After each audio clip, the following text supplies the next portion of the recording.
The trial of a man accused of making the Lockerbie bomb, the worst terrorist attack in UK history, has been delayed. Abu Agila Mas'ud was due to go on trial last month, but the case against the pensioner was postponed due to how complex it is and his poor health. It is now scheduled to go ahead in April next year. The new date for the case, which is to take place before a jury in Washington, was chosen at the request of the defence and prosecution teams lined up to conduct the trial. The BBC reports Masud has denied priming the explosive device which brought down Pan Am Flight 103 on the 21st of December 1988, killing 270 people. The explosion killed 259 passengers and crew, and a further 11 people in the Dumfries and Galloway town when wreckage of the Boeing 747 fell on their homes. It remains the deadliest terror attack in the history of the United Kingdom.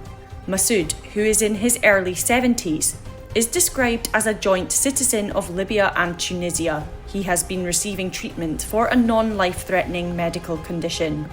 In a joint status report to the US District Court for the District of Columbia last month, both parties referred to the complex international nature of evidence in the case, adding that a pre-trial schedule would be atypical.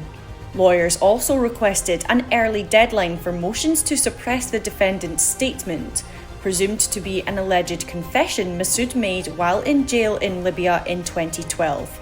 The claim, which is said to be of importance to the US government's case, alleges that Masud admitted working for the Libyan intelligence service and confessed to building the device which brought down the aircraft. It's also alleged he named two accomplices, Abdel Basit al-Megrahi and Al-Amin Khalifa Fima. Megrahi was convicted of murdering the 270 victims and died in Tripoli in 2012 after being freed on compassionate grounds by the Scottish Government. Fima, his co-accused in the trial at the Scottish court sitting in the Netherlands, was found not guilty. Scottish and US prosecutors first named Masud as a suspect in the case in 2015, following the collapse of the Gaddafi regime in Libya. He was charged 5 years later by the then US Attorney General William Barr with the destruction of an aircraft resulting in death. Masud was taken into US custody in 2022 after being removed from his home by an armed militia.